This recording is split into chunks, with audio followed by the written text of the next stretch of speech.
solve the problem of suffering. No matter how good things get, you just can't avoid suffering. It really just makes everything seem so futile. So how can you claim to solve the problem of suffering? Well, g'day everyone. Lachlan Orr here. Welcome to Bible Shots again, where we take time out of our day to consider what the Bible has to say to us. If you haven't been before, if you haven't joined us, it's a pretty simple format that, like an espresso shot, we hope will leave us feeling energized and ready to focus into the afternoon as we actually look at part of the Bible and what it has to say to us.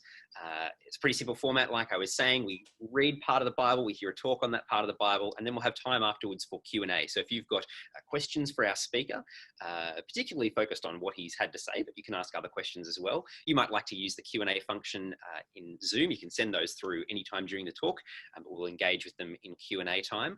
Or if you're joining us on Facebook Live, pop your questions in the comments section below. Not everyone who tunes into Bible Shots is a follower of Jesus. If you've never opened a Bible before, that's okay. As long as you're happy to consider what the Bible has to say, we're glad to have you joining us. And we work to make sure that the Bible is clear and accessible to anyone who's coming along, no matter how little they may have opened a Bible before. And today we are joined again by Rob Martin, who's joining us from deepest, darkest, infected Melbourne. Rob, welcome to Bible Shots again. Thanks very much. It's nice to be here. And you are, that's not just hyperbole, you are actually in one of the hotspot suburbs. So I do, yep, I am. I live in one of the hotspot suburbs, and so tonight at midnight, we're being locked down. That's right, for a whole month. Yeah, how are you feeling about it all?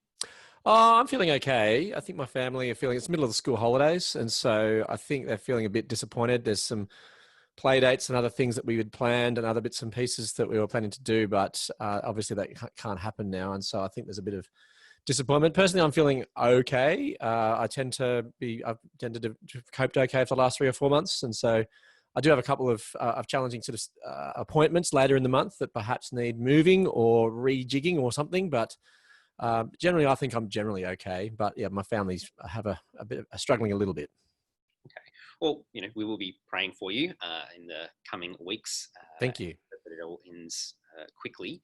Now, you're continuing and concluding today our series on Jesus versus suffering. Yeah. We're looking at the biographies of Jesus and how he responds to problems of suffering and evil. And today we're talking about the problem of futility. Yeah. When's a task before you actually seemed futile, Rob? Well, it becomes several. I'm going to share a few stories and anecdotes, etc., in my talk in a few moments. But I remember one time at work. I used to work in insurance many years ago, actually in Sydney, and I remember I'd been working on budgets for a few weeks, actually. But I'd always had this problem with my computer, and this problem was recurring. My computer was doing different things. But anyway, I gave it to the IT department, to the help desk, so to speak.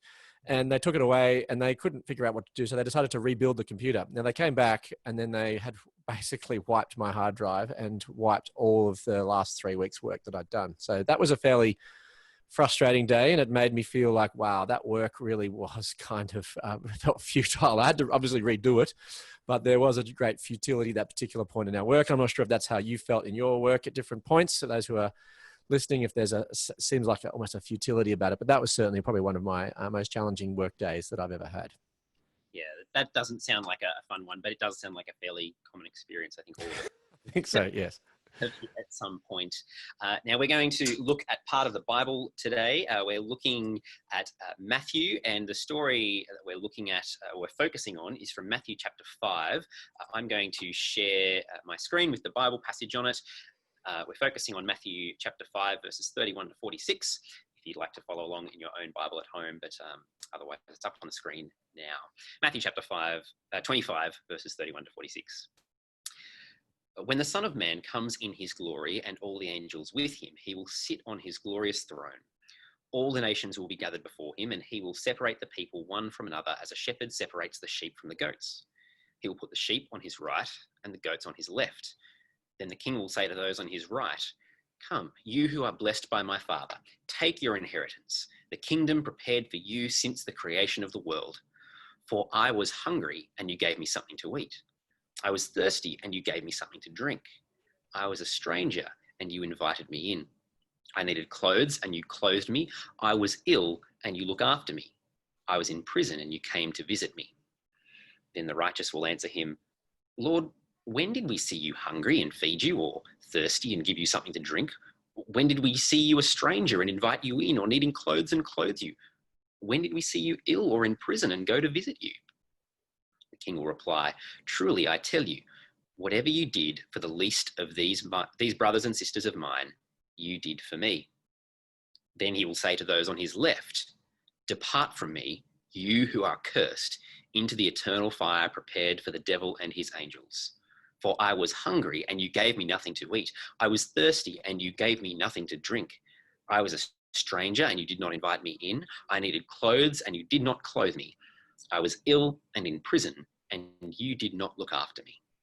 They also will answer, Lord, when did we see you hungry or thirsty or a stranger or needing clothes or ill or in prison and did not help you? He will reply, Truly I tell you, whatever you did not do for one of the least of these, you did not do for me. Then they will go away to eternal punishment, but the righteous to eternal life. Thank you, Rob. The phone rang at 5 a.m. and I was immediately concerned because our home phone didn't normally ring, let alone in the middle of the night.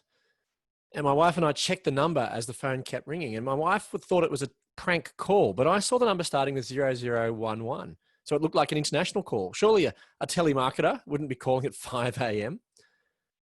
So we went back to bed, but I was a little uneasy.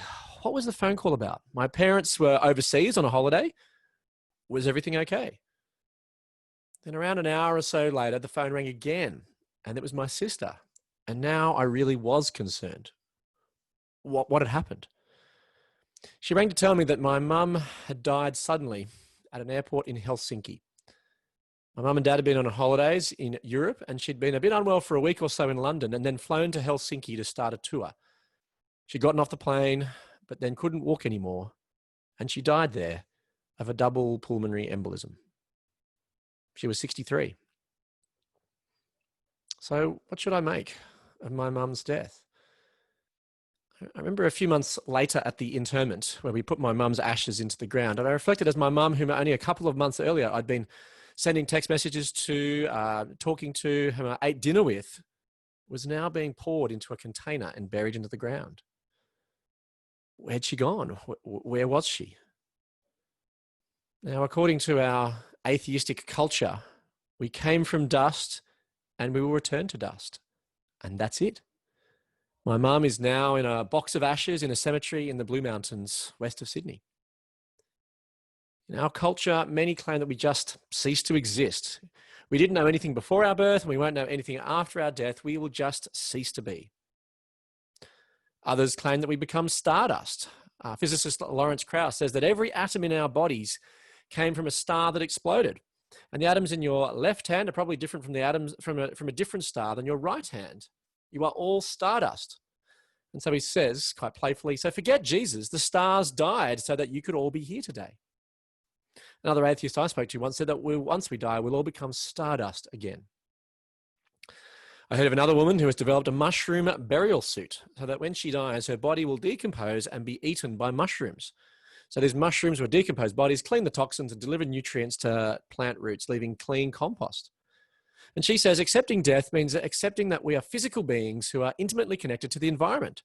As the research on environmental toxins confirms, as the saying goes, we came from dust and we will return to dust. So these views really are all the same. When we die, we just become dust. My mum has become dust. Stardust perhaps, food for mushrooms perhaps, but dust, all the same. Some find this inspirational, but I find it utterly meaningless, futile. A mushroom doesn't care. A star doesn't care. The universe doesn't care. All my achievements, relationships, family and friends, all gone. Death renders life ultimately futile and meaningless. You might remember if you were here last week, Matthew O'Reilly, the paramedic who I shared about last week, and he says that there were 3 patterns that people have when they die. There are 3 things that they long for. The need for forgiveness, the need for remembrance, to feel that they would be living on in some ways, and the need for meaning, to know that their life had meaning and was not wasted on meaningless tasks. Yet if we become dust, if that's all we become, then life really does become futile.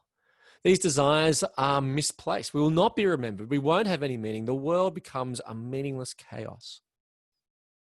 The Old Testament wisdom book of Ecclesiastes makes it clear that death renders all our achievements, relationships, reputations as vanity, as chasing after the wind, here today and gone tomorrow.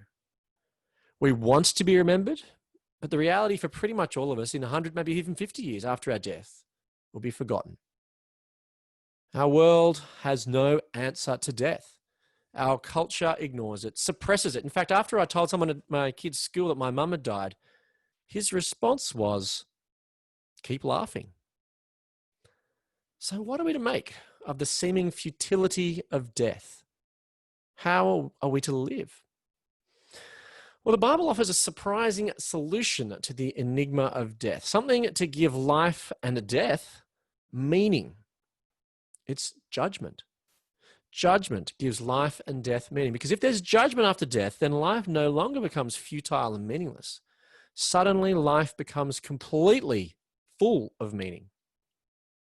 Now, this theme of judgment is found throughout the Gospel of Matthew. We looked at Matthew 13 a few weeks back, where Jesus tells a parable of wheat and weeds. And Jesus says at the end of the age, there will be a judgment. All that which causes sin and evil will be rooted out.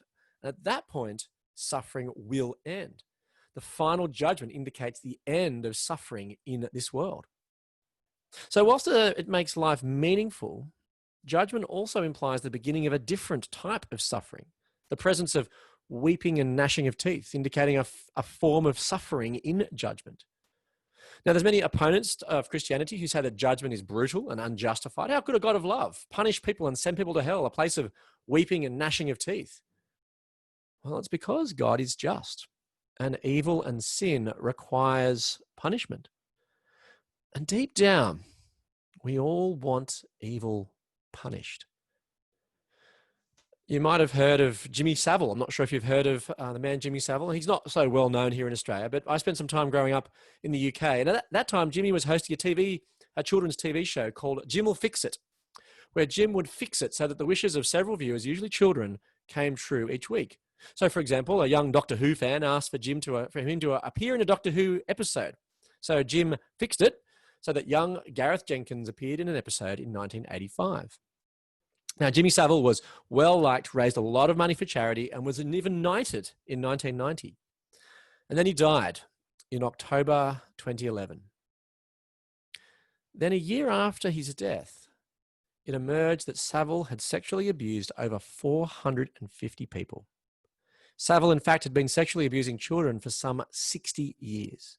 28 victims were children under 10, including boys as young as 8. Savile was actually described as a predatory sex offender. He caused much suffering and misery to scores of people. And now he's dead. So do you see the problem? In the atheistic universe, there is no justice. Savile will never be punished. There's no justice for those he's wronged. No reparation to the hundreds of children he molested or abused. Savile lived a flamboyant, popular life. He made lots of money, lots of friends. He even got knighted and had sex with lots of children and got away with it all. And that's why judgment is right. Why judgment is good. Why God judges, because there is then justice in the end. So that we know that then suffering inflicted by people like Jimmy Savile will end, and he will face the righteous consequences for his actions. So then judgment brings a fascinating paradox in some ways. Through judgment, God will end suffering, yet through the same judgment, the unrighteous will then suffer.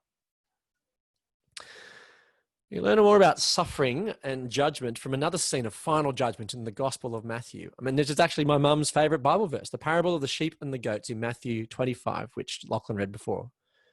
It's a mighty and a terrifying scene. The Son of Man, Jesus, the righteous judge, sits on his throne and judges the nations before him. And he divides the people into sheep and into goats. The sheep, his people, and the goats, those facing eternal punishment. So what do we make of this then? Well, it's interesting to note that those who follow Jesus, the sheep, are those who actually help relieve suffering. So you see the distinguishing marks which separate the sheep from the goats. It's their response, actually, interestingly, to suffering in the world. So in verse 35, it's the response to hunger, for I was hungry and you gave me something to eat. In verse 35, again, it's the response to thirst, for I was thirsty and you gave me something to drink. Then again, it's the response to homelessness and exclusion. I was a stranger and you invited me in. In verse 36, it's a response to nakedness and cold. I needed clothes and you clothed me. In 36, it's the response to illness. I was sick, you looked after me. Then again, it's the persecution. I was in prison and you came to visit me. So there's 6 instances of suffering outlined here, and the response commended by Jesus, the great judge, is that of alleviating it. So the basis of judgment outlined here is that believers will relieve suffering in the world. Now notice that believers don't do this to earn salvation. They aren't caring for others with the intention of getting on God's good side. In fact, they aren't even aware that they're serving Jesus. In the questions they ask of the Lord in verses 37 and 38, they appear genuinely surprised. So they say, Lord, when did we see you hungry and fed you, or thirsty, etc.? When did we see you sick or in prison and go and visit you? They don't say, yes, Lord, I did it because I knew you approve. I did it to appease you. I did it to earn your favor. No. It flows out of their character, from who they are. It flows out of being wheat, which we looked at again a couple of weeks ago, being one of God's people. And so in this point, God's people are actually active in relieving suffering in the world. But the key point of this passage is that there will be judgment. Believers help relieve suffering, and there is then hope to overcome futility. Now, after the death of my mum, I actually read through the whole Gospel of Matthew. That's where these talks, the genesis of these talks began. And I was actually struck particularly by the words of Matthew 4:15 to 16, which says, land of Zebulun and land of Naphtali, the way to the sea, along the Jordan, Galilee of the Gentiles. The people living in darkness have seen a great light. On those living in the land of the shadow of death, a light has dawned. I remember reading those verses and feeling acutely the feeling of the shadow of death. I felt the darkness that death brings, the darkness of hopelessness, the darkness of meaninglessness, the darkness of loneliness, the darkness of moral failure, and the darkness ultimately of sin. Without God, the world is dark and meaningless. And interestingly, this is actually something that even atheist scientists acknowledge. Stephen Hawking, the great scientist, in an interview a couple of years ago, said firmly that there is no heaven or afterlife. That is a fairy story for people afraid of the dark. Well-known Christian John Lennox responded by saying that, well, atheism is then a fairy story for those afraid of the light, because a light has dawned. There is hope.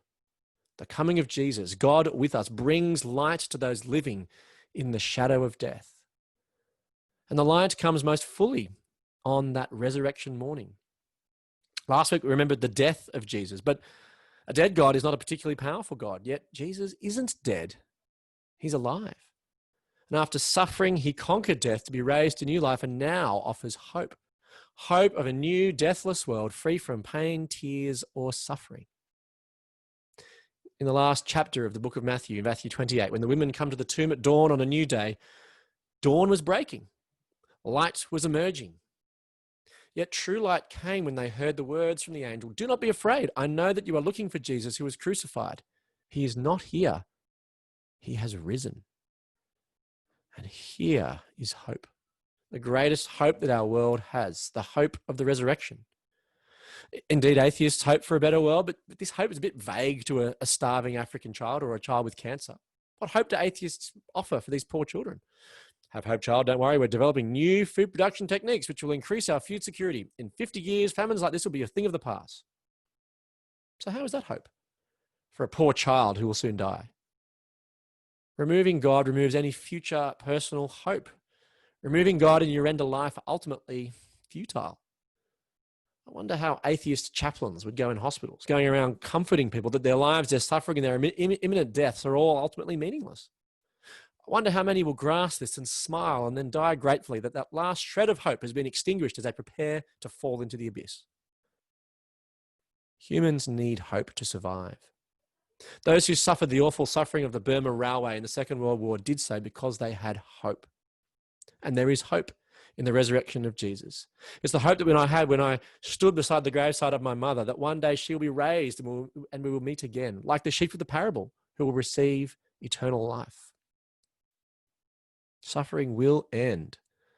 And the Bible paints a picture of a wedding banquet full of not suffering and hardship, but no longer a life of denying self and of crosses, etc., but of joy, celebration, and life.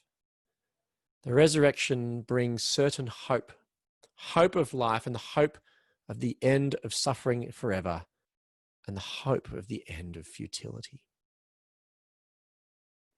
A few years back, the ABC TV show Q&A did a show in conjunction with the Festival of Dangerous Ideas, where a question was posed.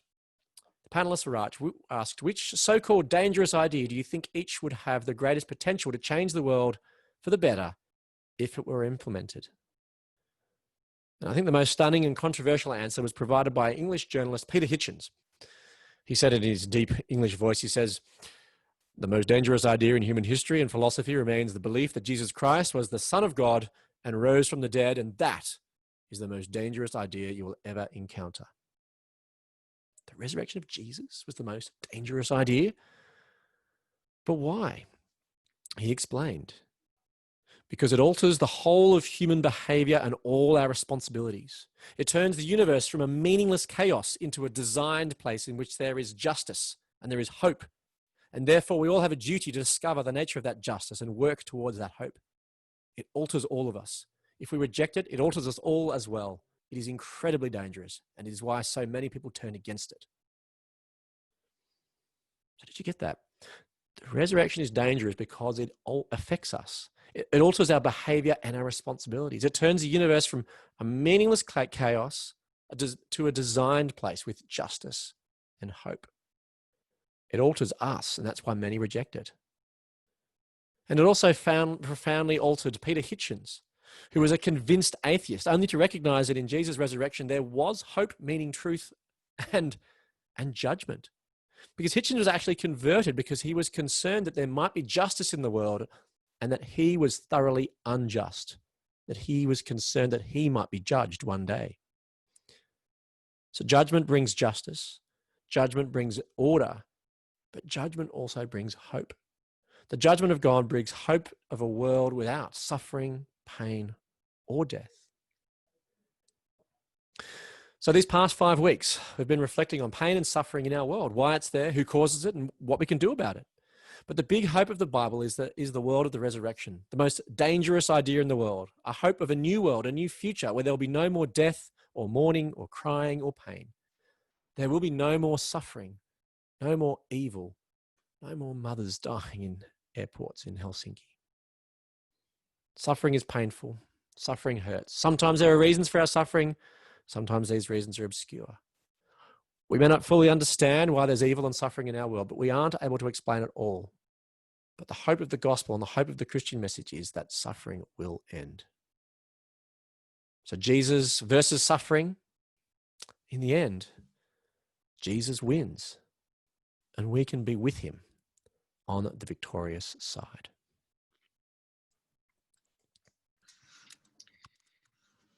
Thanks, Rob. Thank you for today, and thank you as well for sharing with us over these past 5 weeks. We are going to have some time for Q&A with Rob, so if you'd like to use the Q&A function at the bottom of the Zoom window, or if you're joining us via the Facebook live stream, type it in the comments, and one of the City Bible Forum staff, Janelle, will send me the questions so we can engage with Rob on them. We'll just give him a moment to catch his breath. A couple of things to note.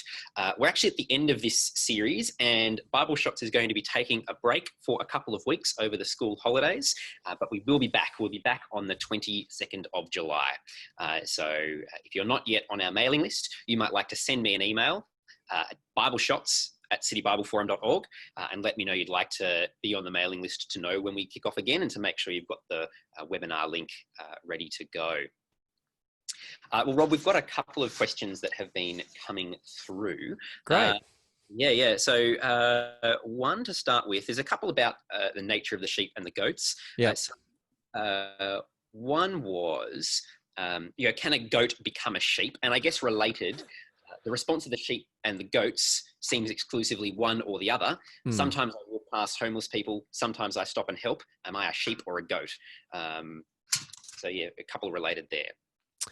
That's an interesting question, and that probably bears some more reflection on what it means to be a sheep or a goat. I mean, I think that the passage is trying to make draw a distinction between God's people and those who aren't his people. So the people, as I said, the people who are his are sheep, and they are typified by a certain pattern of behavior.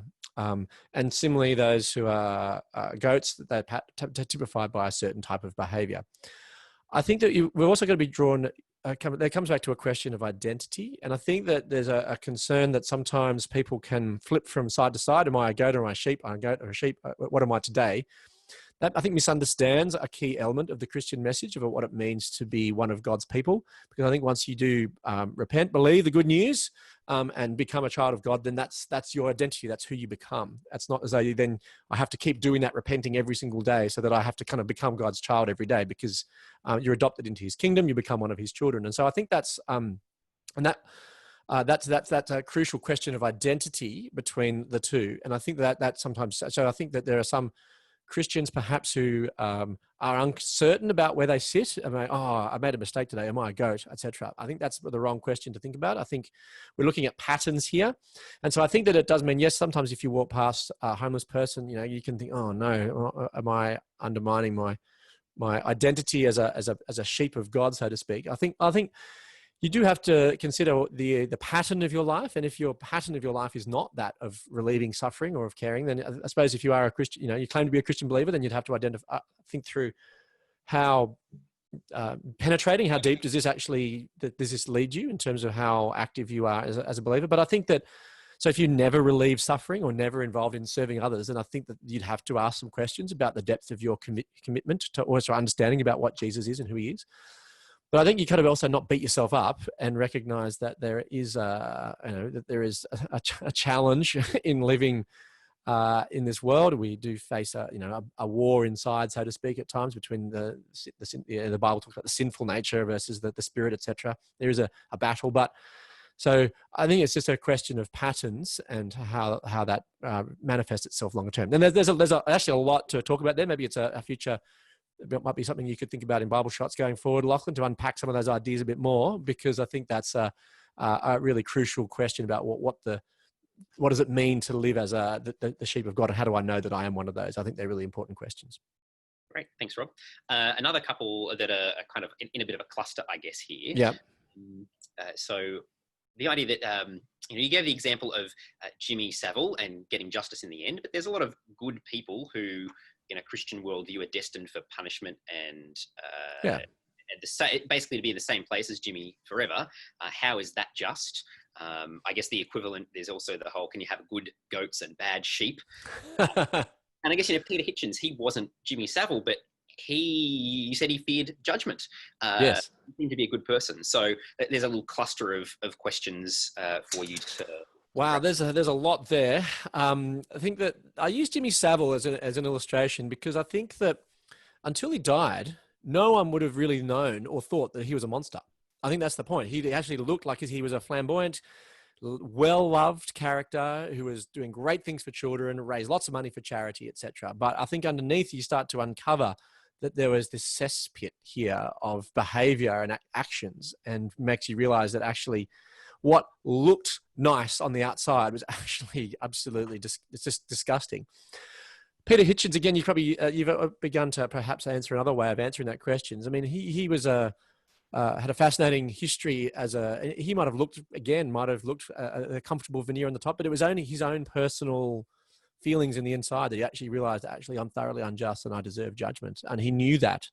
Number of people I've speak to, I think if you ask, do you feel like you deserve judgment? There are many people who actually think, yes, I know I do. I've done some bad things in my life. Now, so I think that, again, the question about how much good you've done, etc., is a challenging one, because I think that the way, I suppose the way I respond is that God is a God of justice. And I think the question you've just got to identify then is what is ultimately just, and how we've lived our lives. And I think it's something, again, this whole pandemic thing has perhaps revealed that whilst we have a veneer of respectability on the outside, like when you get people just fighting over toilet paper and so on, you realize that actually you don't go very deep before you realize that there's some serious problems in the human condition. And similarly with Twitter, people. I remember I was just walking in the park, an appropriately socially distanced, an appropriate park that I could walk in recently, and I just overheard someone saying, "Oh, there's some terrible people on social media," and I kind of thought, well, they're just people. Like they're people like you and me, and but we think they're terrible. But I think it's when you lose the social respectability, we actually understand what the human heart is, and I think it's actually it can be a very awful thing. So I think unpacking that a bit more. So I realize it doesn't quite deal with the fact that there are good goats, so to speak. There are people who look good. I mean, but I think that the point of the passage is that ultimately God is he's just, and he's the one that will be judge justly and judge fairly. And I think that if you can see that in the character of God throughout the Bible, then I think that I have good reason to believe that he will judge fairly and justly. I think that's kind of what the Bible message is saying. Yeah. I hope that's the beginning of an answer. I realize there's a lot more to say there, and I don't want to in any way diminish the value of, good goats, so to speak, and they do lots of great things to alleviate suffering in the world, etc. But I think in the end that there's I mentioned it a few weeks ago, that the line of good and evil runs right through the middle of every heart. And so I think that to say that someone's good, there's always, we all have our own dark side, so to speak, I think, which does render how that gets judged can be then problematic. Thanks, Rob. Now we're just about finished for today and for the series, but maybe just one thing to finish on. People don't come back from the dead, but you're convinced that Jesus was raised from the dead. Yes. Now, we probably don't have time to go into a big explanation of why you think that is a credible position, but if someone wants to investigate a bit further, what might be some good resources that they could check out? There's plenty of good resources. There's some great works by some authors like Michael Licona and Gary Habermas have written some excellent works. Really, Michael Licona in particular is an expert on the resurrection. I know that John Dixon, Australian, has done some good work on that space as well. And also there's a few, maybe not entirely shameless, but certainly a plug. There's the podcast that is a sister show of Bible Shots, Bigger Questions. There's a number of episodes there that do engage with the resurrection and some of the how we can believe that it's credible today. We really uncover that with a variety of different guests at different points, as well. How is it wish fulfillment? Can we try why are there differences between the accounts? And particularly the presence of women at the early tomb is actually a good indication that this is not likely to be made up. If you were going to make up a story in the ancient world, you wouldn't invent women to go into the Jewish women in particular to go into the story, because they're not the most credible witnesses regarded in the ancient world. If you're going to invent a story, you'd probably put someone like Peter being the first person to find them, and that's exactly how the creed in 1 Corinthians 15 founds that. So there's plenty of resources out there, plenty of stuff on the City Bible Forum website. So go and check out there. Type in resurrection. I'm sure that there'll be masses of really great material that you can unpack. And I'm also, if someone really wants to find out some more, I've done a lot of thinking in this myself. I'm very happy to provide some more specific resources, etc., about various elements of the historical background, evidence, etc., not for the resurrection, but also for the credibility of the records we found in the Gospels, and also in 1 Corinthians, and in other places in the New Testament as well. Thanks, Rob. If people do have further questions, or they would actually like to engage a bit further, either with myself or Rob, the easiest way is just to email me as the starting point, bibleshots@citybibleforum.org. The same email address if you want to get on the mailing list for within a couple of weeks' time to let you know when we kick off again. But until then, Rob, thank you. Thank you for the last 5 weeks. Thanks for helping us think through this issue of Jesus versus suffering. You can catch Rob on the Bigger Questions podcast, which will be continuing throughout the year. And we'll be seeing you again in 2 weeks when we start the book of Ruth. So Rob did mention that it'd be good to think a little bit more about what it looks like to live as one of God's people. And I think that's one of the things that we do see in the book of Ruth is, what does it look like to live faithfully as some of God's people? What does it look like to be a sheep, particularly in the context of a really hard and difficult situation? That's what we're going to be looking at when we come back, and I'll look forward to seeing you then. So until then, thanks for coming, and we'll see you in a couple of weeks.